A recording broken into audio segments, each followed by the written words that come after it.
কওমি মাদ্রাসা board Befaq পরীক্ষা দিয়া সারা বাংলাদেশে আব্বু সেকেন্ড হইছি। তুমি আব্বা ওইভাবে পড়ো আব্বু, আমার ছেলে ঢাকা পড়ে, আব্বা তুমি জানো ভালো রেজাল্ট করতে পারো, আব্বা তুমি পারবা ইনশাআল্লাহ। উৎসাহ দিছি। কোরবানির আগে প্রথম মূল্যায়ন পরীক্ষা হইছে মাদ্রাসায় ঢাকায়। তো আমি গেছি পরে রেজাল্ট দেওয়ার পরে, কইলাম আব্বু রেজাল্ট কি হয়েছে? আব্বু চলেন বোর্ডে দেখেন রেজাল্ট লেখছে, মানে রেজাল্ট তো টাঙ্গানো আছে বোর্ডে। আমার ছেলে হাসতে হাসতে বলতেছে আব্বু চলেন। তো আমি বোর্ডে গিয়ে দেখছি নাহবিবির জামাতে ওর রেজাল্ট শিটে আমার ছেলে 2 নাম্বার হয়েছে। আমার বলার উদ্দেশ্য হলো, আমি তারে বছরের শুরুতে এটা বলছিলাম আব্বা আমি এই জামাতে সারা বাংলাদেশে সেকেন্ড হয়েছি। তাইলে আমার বলার উদ্দেশ্য হলো একটা ছেলেরে বলি আব্বা, তোমরা যারা 16 বছর 18 বছর বয়সে, এত কম বয়সে রাত্র দিন মোবাইলে নারী ছবি উলঙ্গ দৃশ্য দেখো, 365 দিনে যারা একদিনও নামাজ পড়ো নাই 5 ওয়াক্ত, তো দেখো তোমার সন্তান আল্লাহ চাইতো আগামী 20 বছর পরে, আগামী 25 বছর পরে আল্লাহ যদি তোমার সন্তান দেয়, আমরা দোয়া করি, তো সেদিন তোমার 12 বছরের ছেলেকে তুমি কি শুনাই? তুমি বলবা নিশ্চয়ই সন্তানকে যে বাবা আমি তোমার সেই বাপ, যেই বাপ আমি 16 বছর বয়সে সারা রাত উলঙ্গ ছবি দেখতাম। আমি তোর সেই বাপ যে বাপ আমার যৌবনকালে 365 দিনে কোনোদিন আল্লাহকে ফজরের নামাজে একটা সেজদা দেই নাই। আমি তোর সেই নিকৃষ্ট বাপ। আমি তো আমার ছেলেকে বললাম যে আব্বা আমি 1996 সালে আমি নাহবিবির জামাতে সারা বাংলাদেশে সেকেন্ড হয়েছি। আমি উদাহরণ দিলাম। নাফরমান সন্তান তুমি কি বলবা? সেদিন 1996 সালে তো আমিও ছোট ছেলে ছিলাম। 1998 সালে আলহামদুলিল্লাহ আল্লাহর দয়া আমার বড় ভাই 1994 সালে কামেল টাইটেলে সরকারি আলিয়া মাদ্রাসায়, ধামতি আলিয়া মাদ্রাসা থেকে, বাংলাদেশের বিখ্যাত মাদ্রাসা ধামতি মাদ্রাসা দেবিদ্যার, এই ধামতি আলিয়া মাদ্রাসা থেকে বড় ভাই 1994 সালে আলহাজ হজরত মাওলানা মাহবুবুর রহমান আশরাফি, আমার বড় ভাইয়ের নাম, চান্দিনা আলামিন কামিল মাদ্রাসার প্রিন্সিপাল ভাই এখন। এই ভাই 1994 সালে কামেলে টাইটেলে সারা বাংলাদেশে ফার্স্ট হয়েছে। তো ঠিক 4 বছরের মাথায় 98 সালে আমি দাখিল পরীক্ষা দিছি, মানে এই দাখিল ফরিদগঞ্জ চাঁদপুর আলিয়া মাদ্রাসায়। তখন আমার ভাই আমারে বলছে পিঠে হাত দিয়া, যা ভাই তোর লাগে দোয়া করলাম, ভাইয়ের 94-তে ফার্স্ট হয়েছি, তুই আমার ছোট ভাই, আজকে 98 সাল তুই দাখিল পরীক্ষা যা, তুই বাইরের মতো রেজাল্ট করবি। এটা কইছি ভাই আমারে। আলহামদুলিল্লাহ দিন রাত ভাইয়ের স্বপ্ন, মার স্বপ্ন, দিন রাত কষ্ট করে আল্লাহর দয়ায় পড়ালেখা, আল্লাহর দয়ায় যেটুকু করছি পরীক্ষা দিছি। ঠিক 1998 সালে দাখিলে আমি সমগ্র বাংলাদেশে ফার্স্ট স্ট্যান্ড করছি। তাইলে বড় ভাই আমার স্বপ্ন দেখাইছে যে তুই ভাইয়ের মতো রেজাল্ট করবি। আমি সন্তানকে স্বপ্ন দেখাইলাম, তো তোমারও তো ছোট ভাই আছে আব্বা, তোমার ছোট ভাইটাকে কোনোদিন কি উপদেশ দিতে হবে না? বলো না আব্বা? তোমার সন্তানকে কি কোনোদিন বলতে হবে না রে ছোট ভাই?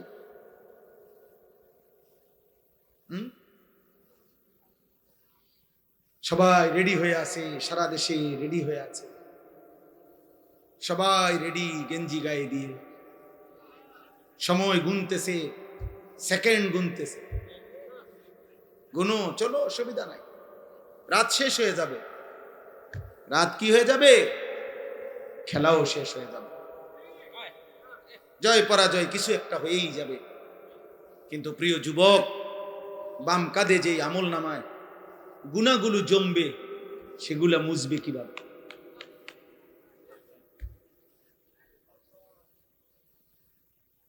সেগুলো মুছবা কেন? ব্রাজিলের ঘরে চলে গেছে, আর্জেন্টিনার ঘরেই চলে যাবে। সব দেশের জায়গায় ফিরে গেছে। পত্রিকা আসছে এবারের বিশ্বকাপে, ফুটবল বিশ্বকাপে সরাসরি অংশগ্রহণকারী একটি দলের একজন খেলোয়াড় এইবারের এই রানিং বিশ্বকাপের দেশে ফিরে যাওয়ার পরে 2-3 দিন পরে নিজ শয়ন কক্ষে সকালবেলা মৃত লাশ পাওয়া গেছে।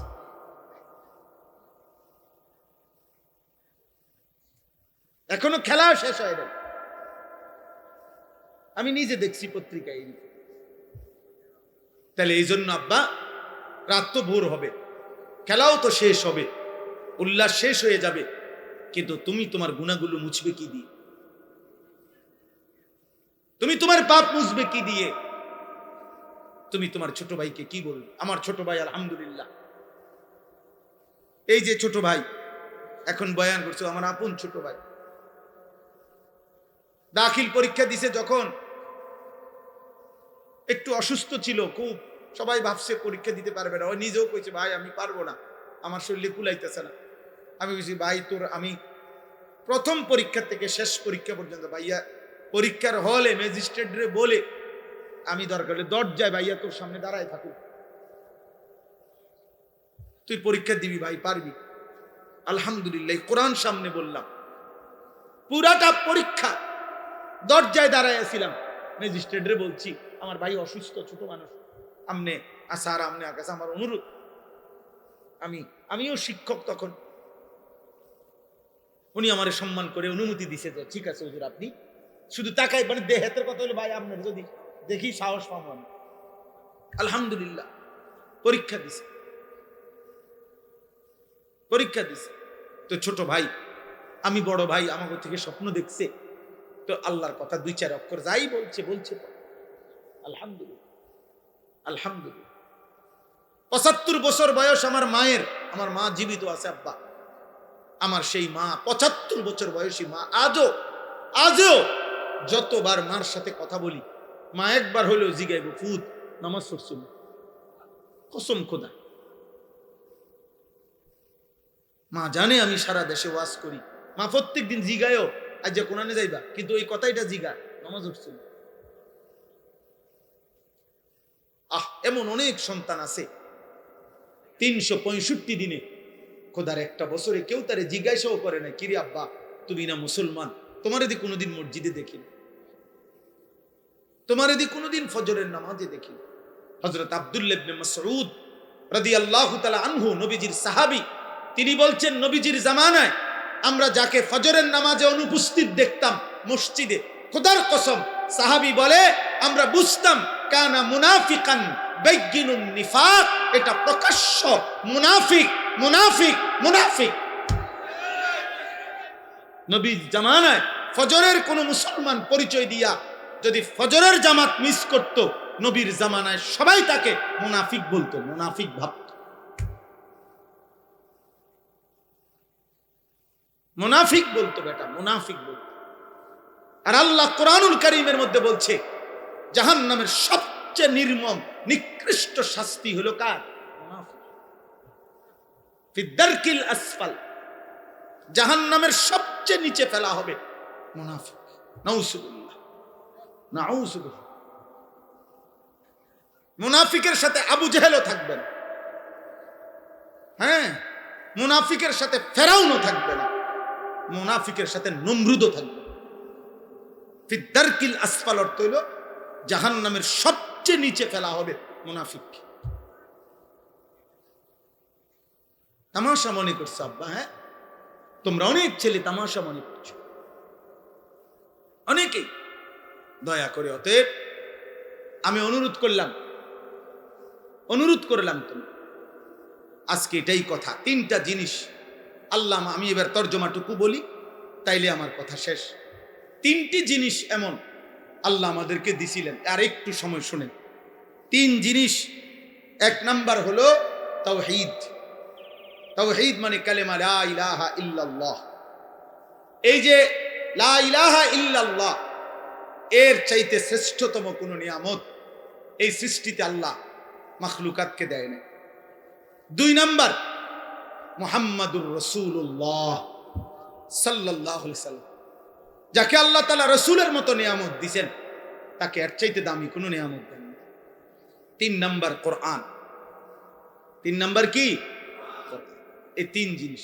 লা ইলাহা ইল্লাল্লাহ, এই কালেমার দৌলত আল্লাহ যাকে দিছে, মুহাম্মাদুর রাসূলুল্লাহ সাল্লাল্লাহু আলাইহি সাল্লাম, নবীর ভালোবাসা, নবীর সম্পর্ক, নবীজির মহব্বত, নবীজির সুন্নাত, এই জীবন আল্লাহ যাকে দিছে, আর কোরআনুল কারীম যার হৃদয়ে, যার জীবনে আল্লাহ তাআলা অনুসরণ দিছে, আল্লাহ তাআলা তাকেই সর্বশ্রেষ্ঠ নিয়ামত দিছে। তো এবার এই আয়াতের অর্থ হলো, আল্লাহ বলেন এই তিনটির যে কোনো একটিকে প্রত্যাখ্যান করা, তাওহীদ লা ইলাহা ইল্লাল্লাহকে কেউ যদি প্রত্যাখ্যান করে, নবী সাল্লাল্লাহু আলাইহি সাল্লামের জীবনের কোনো একটি আচরণকে কেউ যদি প্রত্যাখ্যান করে, কোরআনের কোনো একটি কথাকে কেউ যদি প্রত্যাখ্যান করে, তো আল্লাহ বলেন এ সবচেয়ে বড় জালেম, আর এই জালেম যেন আমি আল্লাহর উপরে মিথ্যা অপবাদ আরোপ। অর্থাৎ সে মূলত যে লা ইলাহা ইল্লাল্লাহকে প্রত্যাখ্যান করছে, সে আল্লাহকে প্রত্যাখ্যান করছে। যে নবী সাল্লাল্লাহু আলাইহি সাল্লামকে প্রত্যাখ্যান করছে, সে মূলত আল্লাহকেই প্রত্যাখ্যান করছে। কারণ নবীজির সমস্ত আচরণ, উচ্চারণ, ও ভাই, নবীজির আচরণ, উচ্চারণ, নবীজির চলা ফেরা, উঠা বসা, নবীর কথাবার্তা, সিদ্ধান্ত, এগুলো সব কার ফয়সালা? বলে না কার ফয়সালা? তত নবী সাল্লাল্লাহু আলাইহি সাল্লামের একটা সুন্নত কেউ যদি প্রত্যাখ্যান করে, তো ওইটা তো নবীকে সুন্নত হিসাবে দিছে তো আল্লাহ, তো সে মূলত প্রত্যাখ্যান করলো কাকে? আল্লাহকে। 3 নাম্বার, কোরআনুল কারীমের সম্পূর্ণটা নাজিল করছে কে? তাহলে এখানে একটা অক্ষর যদি কেউ প্রত্যাখ্যান করে, বাদ দেয়, অনুসরণ না করে, তো সে মূলত কাকে প্রত্যাখ্যান করছে? এই কথাটা আল্লাহ বলছে, ওমান আযলামু মিম্মান ইফতারা আলাল্লাহি কাযিবা, তার চাইতে বড় জালেম আর কে হতে পারে যে আল্লাহর উপরে মিথ্যা অপবাদ আরোপ, আল্লাহর উপরে মিথ্যা অপবাদ দেয়, অর্থাৎ তাওহীদকে প্রত্যাখ্যান করে, রিসালাত নবীজিকে প্রত্যাখ্যান করে, কোরআনকে প্রত্যাখ্যান করে। আল্লাহ তাআলা বলেন উলাইকা ইউরাদুনা আলা রাব্বিহিম, কিয়ামতের দিন এই নাফরমানদেরকে একে একে আমি আল্লাহর সামনে পেশ করা হবে। এই যারা তাওহীদকে প্রত্যাখ্যান করছে, নবীকে প্রত্যাখ্যান করছে, কোরআনকে প্রত্যাখ্যান করছে, আল্লাহ বলেন একে একে তাদেরকে আমার সামনে আনা হবে। ওয়ায়াকুলুল আশহাদু হাউলাইল্লাযীনা কাযাবু আলা রাব্বিহিম, আল্লাহ বলেন একটা একটা সাক্ষী আমার পক্ষ থেকে এই নাফরমানদের বিরুদ্ধে সাক্ষী দিয়ে বলবে, আল্লাহ এরাই সেই নাফরমান যারা আপনার কথাকে কাযাবু, মিথ্যা মনে করেছে। কয়েক 5টা সাক্ষী। একজন ব্যক্তির পাপের বিরুদ্ধে প্রত্যেক, আমি কিংবা আপনি, প্রত্যেকের পাপের বিরুদ্ধে সাক্ষী দিবে মোট 5টা। কয়টা? 1, এই বাম কাদের ফেরেশতা, উনি জবান দিয়া বলবে। 2, আমলনামার লিখিত কপি, আমলনামার মধ্যে লেখা আছে না, এই ফাইল। 3, আমাদের অঙ্গ প্রত্যঙ্গ। 4, আমাদের পায়ের নিচের জমিন। 5, মহান আল্লাহ স্বয়ং। এই কয়টা। আল্লাহ তাআলা বলবে, বান্দা শুনো, ফেরেশতা কি বলে, দেখো তোমার নামে আমল নামায় কি লেখা হয়েছে, শুনো তোমার অঙ্গ প্রত্যঙ্গ কি বলে, শুনো পায়ের নিচের জমিন ইয়াউমা ইদিন তুহাদ্দিসু আখবারাহা কি বলে, আর শোনো এবার আমি আল্লাহ কি বলি। আইনাল মাফার, তুমি পালাবে কোথায়, কোন দিকে যাইবা? আল্লাহ তাআলা বলেন এই সমস্ত সাক্ষ্য প্রমাণে যখন 5টা সাক্ষী থেকে উচ্চারিত হবে নাফরমান, পাপী, তা আল্লাহ তখন বলেন আলা লানাতুল্লাহি আলা যালিমিন, হে জালেম, হে পাপী, তোর উপরে আল্লাহর লানত, লানত, লানত তোর উপরে, লানত তোর উপরে, লানত। এজন্য নাফরমানের উপরে আল্লাহর লানত, মদখোরের উপরে আল্লাহর লানত, সুদখোরের উপরে আল্লাহর লানত, ঘুষখোরের উপরে আল্লাহর লানত, বেহায়া বেপর্দা নারীর উপরে আল্লাহর লানত, মুশরিকের উপরে আল্লাহর লানত, মূর্তি পূজকের উপরে আল্লাহর লানত। নবীজি বলছে লাআনাল্লাহুল খামরা, মদের উপরে আল্লাহর লানত। নবীজি বলছে ওয়া শারিবাহা, মদ পানকারীর উপরে আল্লাহর লানত। ওয়া মুবতাআহা, মদ ক্রয়কারীর উপরে আল্লাহর লানত, ও বাঈআহা মদ বিক্রেতার উপরে আল্লাহর লানত। আল্লাহর নবী বলেন ও আসিরাহা মদ বানায় যে তার উপরে আল্লাহর লানত। নবীজি বলছে যে মদের বোঝা টাইনা নেয়, বহন করে যে গাড়ি, যে বাহন, যে ড্রাইভার, তার উপরে আল্লাহর লানত। এই জন্য নেশার সাথে যে সম্পর্ক আছে, যার যেমনে হোক, পুরা প্রকল্প, পুরা কোম্পানি, মানে পুরা ব্যবস্থাপনার প্রত্যেকের উপরে, এত কর্মচারী হোক, লেবার হোক, জারুদার হোক, তে ক্লিনার হোক, দারোয়ান হোক, হেল্পার হোক, ড্রাইভার হোক, বানাইনা হোক, মালিক হোক, কর্মচারী হোক, কর্মকর্তা হোক, সবগুলোর উপরে নবীজি বলছে লানত, লানত, লানত। নবীজি বলছে লানাল্লাহু আকিলার রিবা ওয়া মুকিলাহু ওয়া শাহিদাইহি ওয়া কাতিবাহু। সুদ যে খায় তার উপরে আল্লাহর লানত, সুদ যে দেয় তার উপরে আল্লাহর লানত, সুদের যে সাক্ষী থাকে তার উপরে আল্লাহর লানত, সুদের কথা যে লিখে রাখে তার উপরে আল্লাহর লানত। নবী সাল্লাল্লাহু আলাইহি সাল্লাম বলছেন যে নারী বেহায়া, বেপর্দা, ফাইন্নাহুন্না মালউনাত, ওই নারীগণ হচ্ছে অভিশপ্ত, মালউনাত, লানতের যোগ্য। ভাত খা বেটা, ভাতে তো খাও, আর কিতা, আর বাথরুমে যাও, আর নারী দেখো, লজ্জাস্থানের চাহিদা পূরণ করো, খালাস। চলো, কোনো অসুবিধা নেই। বাকি এটা মনে রেখো, আল্লাহকে ভুলে যায় যে, নাফরমানি যে করে তার উপরে আল্লাহর লানত। আর আল্লাহর লানত নিয়ে কেউ সুখে থাকে না। ইবলিস একটি সেজদা না দেওয়ার কারণে আল্লাহ বলছে ওয়া ইন্না আলাইকা লানাতা ইলা ইয়াউমিদ্দিন, এটা কোরআনের আয়াত।